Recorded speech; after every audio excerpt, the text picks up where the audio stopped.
Hi there, welcome back.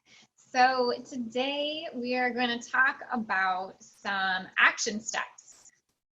Now, yesterday you went ahead and you took some time developing your goal wheel and really looking at, feeding a specific kind of feeling. And so we had talked a little bit about healthy and wanting to feel healthy, and then filling in our little sections of our life with things that we could do to go ahead and feel healthy. So we're going to talk about two things today. We're going to talk about sleep and we're going to talk about water.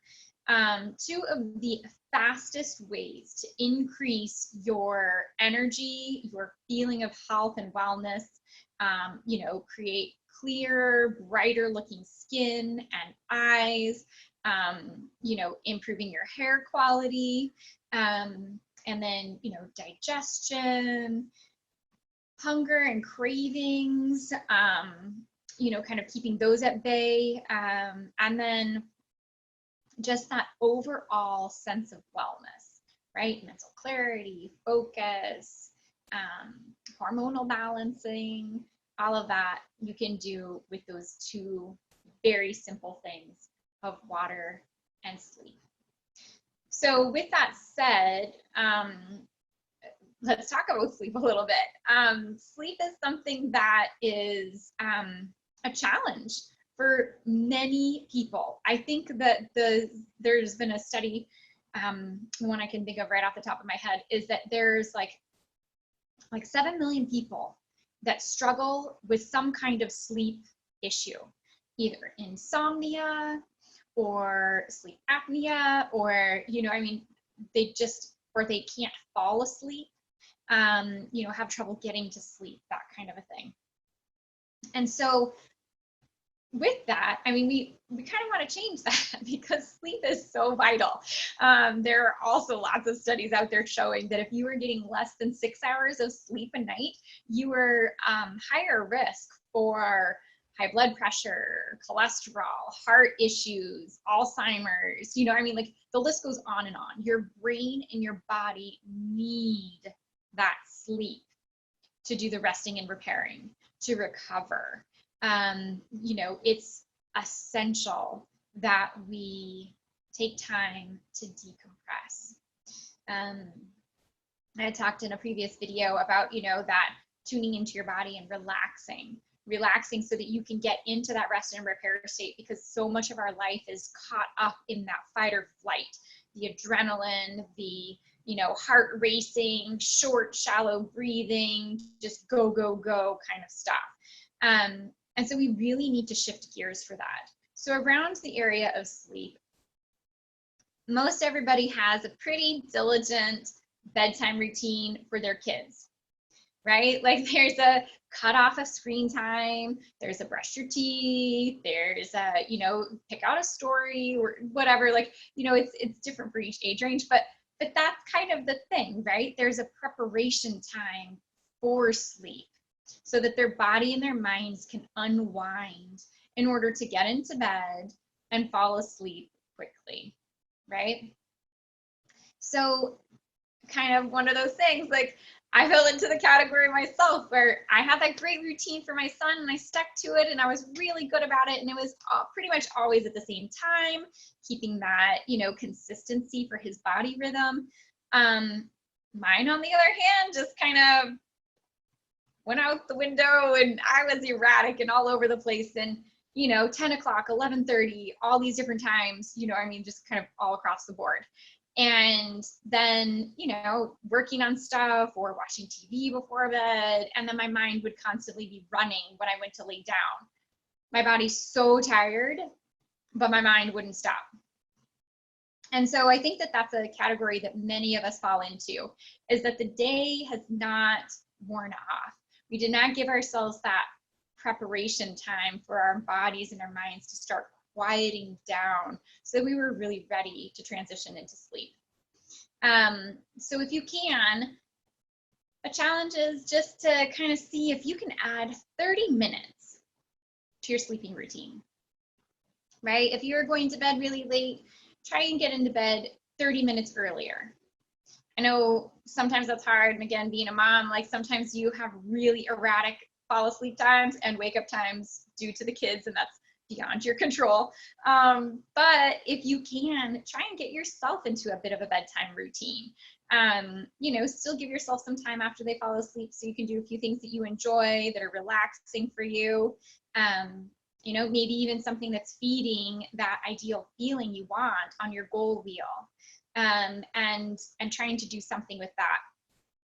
But then also, you know, just be strict about it. Like, no, I'm not going to finish watching that show because I really need to get rest for me. That's feeding my healthy self, right? My healthy habits. You have to create some boundaries around some of those, and sometimes it's hard to stick to them, but you learned why it's important to do the boundaries and hold to it. So you got that, no problem. Second thing we're going to talk about is drinking water. Water is crucial. I mean, we lose a lot of water every day just simply from breathing. Kind of forget about that. We don't need to be running or working out hard and dripping sweat to be losing water. We do then also, but our body loses water during a lot of chemical reactions. Pretty much anytime you are producing heat in your body, you know, that's a chemical reaction going on inside your body. There's something happening where water molecules are splitting apart and heat is a byproduct. And so that the water that's split, it gets used up, right? And we need more to replenish it to continue with all of those reactions. And there are just millions of reactions going on in your body all the time. And so your organs need water, right? That's how your kidneys continue to help flush out your system to keep all of your ions and your minerals and your electrolytes and everything balanced inside your body. You need that water.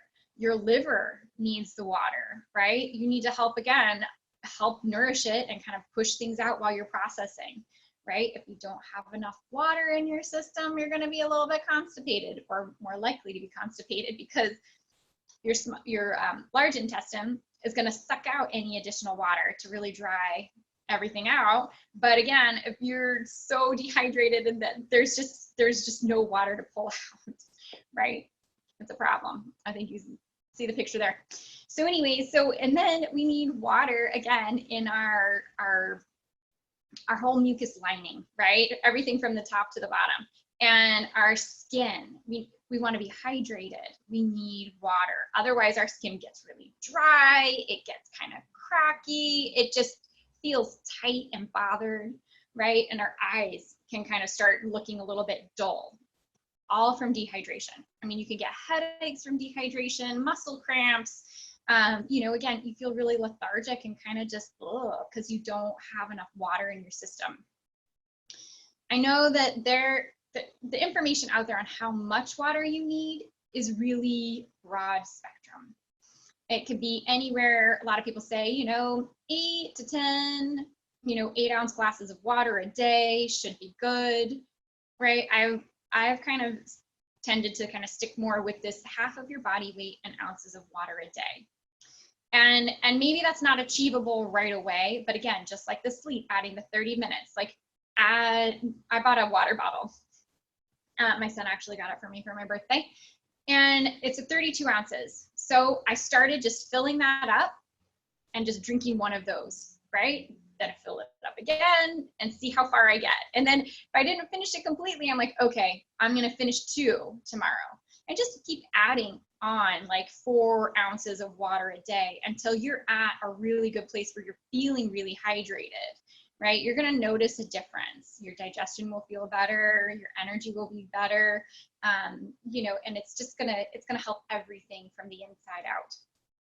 So 2 action steps, regardless of what your goals are or what area you're working on in your healthy habits, the getting more sleep and drinking more water are going to really benefit you in all areas.